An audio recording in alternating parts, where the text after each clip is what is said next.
Okay, நாம நேரா விஷயத்துக்குள்ள போயிடலாம். ஒரு நிமிஷம் யோசிச்சு பாருங்க. அணு ஆயுதத்துக்கு நிகரான, அதைப் போலவே ஆபத்தான ஒரு ஏஐஎம் மாடல் உண்மையிலே உருவாகியிருக்கா? அப்படி ஒரு பவர்ஃபுல் டெக்னாலஜி இருந்தா, ஏன் அமெரிக்கா அத உலக நாடுகள் கிட்ட இருந்து ரகசியமா மறைச்சு வைக்கணும்? இது ஏதோ நம்ம போன்ல வர ஒரு சாதாரண சாஃப்ட்வேர் அப்டேட் இல்லைங்க. இன்னைக்கு நாம பார்க்க போற இந்த அலசல், உலக அரங்கத்துல சத்தமே இல்லாம நடந்துட்டு இருக்கிற ஒரு மிகப்பெரிய டெக்னாலஜி ஆய்வு போட்டிய பத்தி தான். தி டைம்ஸ் ஆஃப் இந்தியால வந்த இந்த குறிப்பிட்ட வார்த்தைகளை கொஞ்சம் கவனிங்க. ஒரு அணு ஆயுதத்தை போல கையாளப்படுகிறது. ஒரு சாதாரண ஏஐயா இருந்தா கண்டிப்பா இப்படி ஒரு வர்ணனை தேவைப்பட்டிருக்காது இல்லையா? இதோட அபரிமிதமான சக்தி என்னங்கிறதே இது உணர்த்துது. இது சாட் ஜிபிடி மாதிரி நம்ம டெய்லி யூஸ் பண்ற ஒரு டூல் கிடையாதுங்க. இது ஹை ஸ்டேக்ஸ் கொண்ட ஒரு மிகப்பெரிய சர்வதேச ஆயுத போட்டியோட ஆரம்பம். இப்போ நமக்கு வர முக்கியமான கேள்வி, சரி, அந்த ரகசிய ஆயுதத்தோட பேர் என்ன? அதான் மீத்தோஸ். அமெரிக்காவோட முன்னணி டெக் ஜாம்பவான்கள்ல ஒருத்தரான ஆந்த்ரோபிக் தான் இதை உருவாக்கியிருக்காங்க. இதுவரைக்கும் அவங்க உருவாகின ஏஐ மாடல்ஸ்லயே இதுதான் மோஸ்ட் பவர்ஃபுல்னு சொல்றாங்க. இது சும்மா நாம கேட்கிற கேள்விகளுக்கு பதில் சொல்ற ஏஐ கிடையாது, தானாகவே சிந்திச்சு செயல்படக்கூடிய ஒரு ஏஐ ஏஜென்ட். சரி, இவ்ளோ பெரிய கண்டுபிடிப்பை ஏன் அவங்க செலிப்ரேட் பண்ணாம இப்படி சீக்ரெட்டா மறைச்சு வைக்கணும்? இங்கேதான் ஒரு மிகப்பெரிய முரண்பாடு இருக்கு. ஆந்த்ரோபிக் நிறுவனத்தோட பப்ளிக் இமேஜ் என்ன தெரியுமா? ஏஐ துறையில நாங்க தான் அறநெறிகள், அதாவது சாம்பியன் ஆஃப் எத்திக்ஸ் அப்படின்னு அவங்க தங்களை அடையாளப்படுத்துறாங்க. ஆனா ரியாலிட்டி என்ன? அவ்ளோ பவர்ஃபுல்லான இந்த மித்தோஸ் மாடலை அவங்க வெளிப்படையா மக்கள் பயன்பாட்டுக்கு ரிலீஸ் பண்ணவே இல்ல. மாறா ரொம்பவே ஸ்ட்ரிக்டான கட்டுப்பாடுகளோட ரகசியமா வச்சிருக்காங்க. ஆனா இதுல பிக்கஸ்ட் சீக்ரெட் ஒன்னு இருக்கு. அந்த சீக்ரெட்டை உடைக்கிற நம்பர் தான் இது, 40.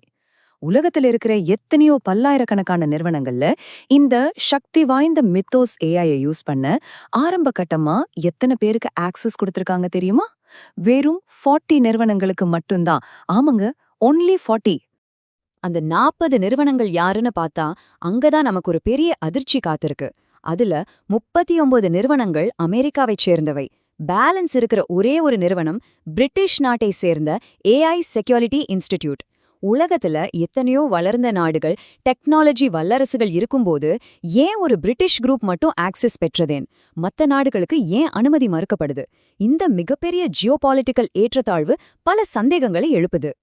சரி, ஏன் இந்த அளவுக்கு அதீத ரகசியம்? இது வெறும் டெக்மனோபொலி பாலிடிக்ஸ் தானா? அதாவது டெக்னாலஜிய அமெரிக்கா தங் கண்ட்ரோல்ல மட்டுமே வச்சுக்கணும்னு நினைக்கிற தந்திரமா?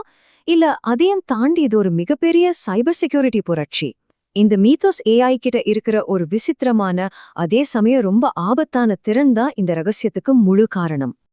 அந்த ஆபத்து என்னங்கறத இப்படி சிம்பிளா புரிஞ்சுக்கலாம். ஃபர்ஸ்ட், கம்ப்யூட்டர் சாஃப்ட்வேர்கள்ல ஒளிஞ்சிருக்கிற ஓட்டைகளை, அதாவது ஹிடன் வல்னரபிலிட்டிஸை கண்டுபிடிக்கிறதுல மித்தோஸ் ரொம்ப ரொம்ப கில்லாடி. செகண்ட், ஒருவேளை இந்த ஏஐ தற்செயலாகவோ இல்ல பிளான் பண்ணியோ ஹேக்கர்கள் கையில சிக்கினா என்னாகும்? தேர்ட், அவங்க இதை யூஸ் பண்ணி உலகளாவிய அளவுல ஒரு மிகப்பெரிய சைபர் பேரழிவு, அதாவது குளோபல் சைபர் ஹேவக்கை ஏற்படுத்துவாங்க. இது சைபர் பாதுகாப்புக்கும் யூஸ் ஆகும், அதே சமயம் ஒரு மிகப்பெரிய சைபர் தாக்குதலுக்கும் பயன்படும் ஒரு டுவல் யூஸ் வெப்பன்.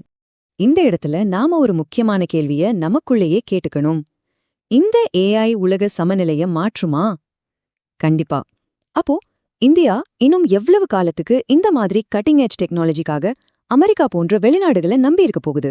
அமெரிக்கா இப்படி ஒரு பவர்ஃபுல் டெக்னாலஜியை தங்களுக்குள்ளேயே ரகசியமா வச்சுக்கும்போது இந்தியா இந்த ஏஐ ஆயுத போட்டியில நிரந்தரமா பின்தங்கிடுமா? டைம்ஸ் ஆஃப் இந்தியா ஆர்டிக்கல் முன்வைக்கிற முக்கியமான வாதமும் இதுதான். இந்தியாவுக்குன்னு சொந்தமா ஒரு ஏஐ வேணும். வெளிநாடுகள் கட்டுப்படுத்துற இப்படி ரகசியமா வெக்கப்படுற ஏஐ மாடல்ஸ மட்டுமே நாம நம்பி இருக்கிறது நம்ம நாட்டோட தொழில்நுட்ப இறையாண்மைக்கே, அதாவது நேஷனல் சாவரண்டிக்கே ஒரு நேரடி அச்சுறுத்தல். நம்ம டேட்டா செக்யூரிட்டி, நம்ம எதிர்கால பொருளாதாரம், இதையெல்லாம் பாதுகாக்கவும் இந்த ஏஐ ஆயுத போட்டியில நம்ம நாட்டு பாதுகாப்பை உறுதி செய்யவும் இந்தியா சொந்தமா ஏஐய உருவாக்குறது காலத்தின் கட்டாயம். நாம ஃபைனலா புரிஞ்சுக்க வேண்டிய ஒரு விஷயம் இதுதான். மித்தோஸ் அப்படிங்கிறது சாதாரண ஒரு சாஃப்ட்வேர் மாடல் கிடையாது. அடுத்த 5 வருஷத்துல இது ஒரு பெரிய போரா மாறலாம். அடுத்த உலக அதிகார போட்டியோட வெப்பன் இதுதான். அணு ஆயுதங்களை வச்சு எப்படி நாடுகள் தங்களை தற்காத்துக்கிட்டதோ அதே மாதிரி இனி ஏஐய வச்சுதான் தங்களை நிலைநிறுத்திக்க போகுதுங்க. ஏன்னா ஏஐ யாரிடம் இருக்கிறதோ எதிர்கால அதிகாரமும் அவர்களிடமே இருக்கும். இந்த டெக்னாலஜி போர்க்களத்துல இந்தியா தனது சொந்த வல்லமையோடு எழுந்து நிற்குமா, இல்ல மத்தவங்கள நம்பி பின்தங்குமா? இத பத்தி நீங்க என்ன நினைக்கிறீங்க? மீண்டும் அடுத்த ஒரு சுவாரஸ்யமான அலசல்ல சந்திப்போம்.